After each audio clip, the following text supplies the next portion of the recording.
And the reason I want to make these videos is because there's obviously a ton of lessons learned over the last almost decade that I've been on the field. There's a lot of things that I've seen, obviously also a lot of things that I've personally experienced, a lot of lessons. So we're going to go over 8 tips right now. And the first one that I have for you here right off the bat, we're getting right to it.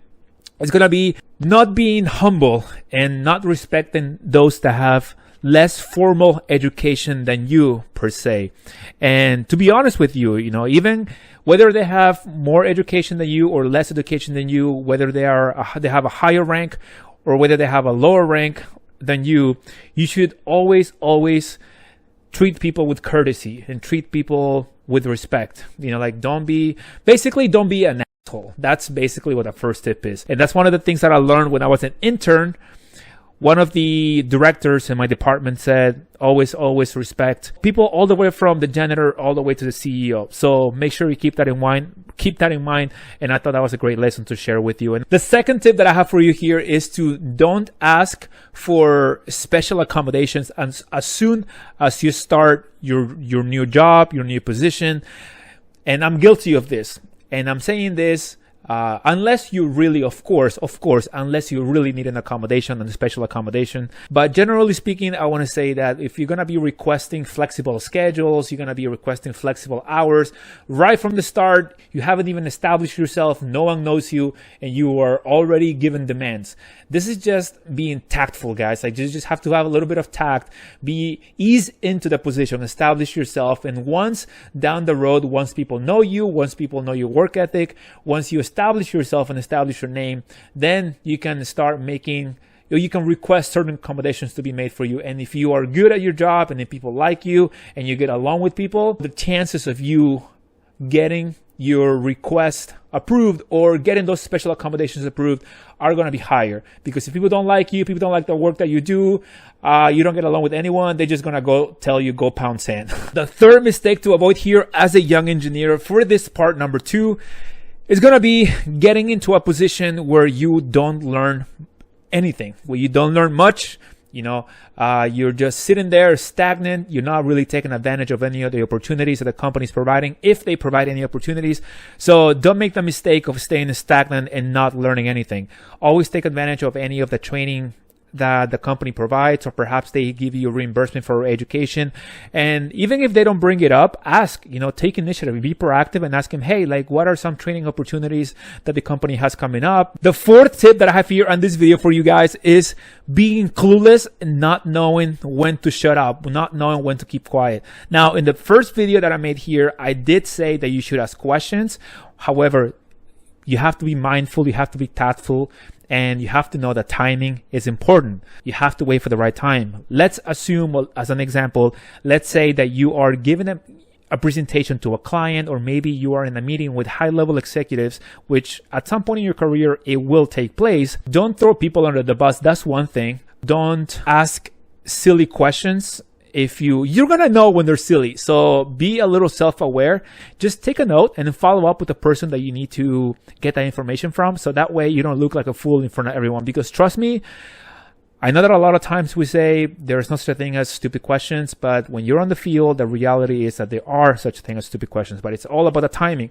If you ask a stupid question, but you just ask it to one person, like in private, then that's okay. But if you're going to ask a silly question in front of high-level executives, it's going to affect the way people see you and your perception of other people, And the fifth mistake to avoid when you are a young engineer, when you're just starting on the field, is not paying attention to what to do and not paying attention to what not to do. In other words, not learning from your environment, not being aware of what's happening around you.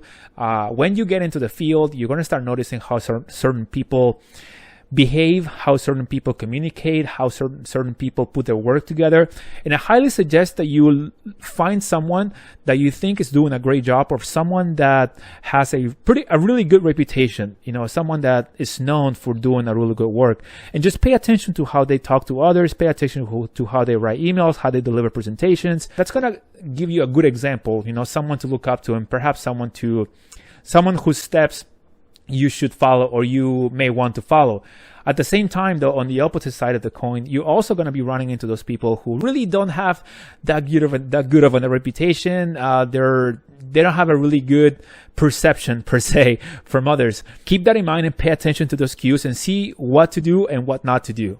The sixth mistake to avoid when you're a young engineer is not exposing yourself to the real engineering applications. Now, of course, this is going to be field dependent. I highly encourage you to not be afraid to get your hands dirty, request site checks, go work on site, get dirty, put your hard hat on, put your steel toe boots on, and then go to the field.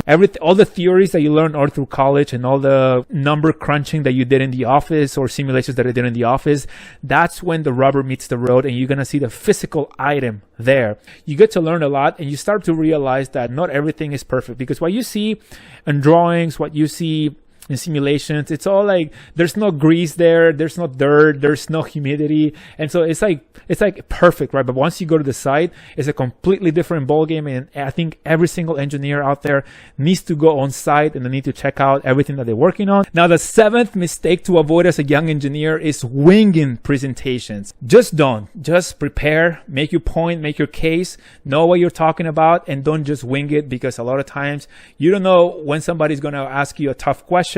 Maybe somebody is just going to throw you a wrench and you're just going to be clueless. You don't know what to say. You don't know how to answer.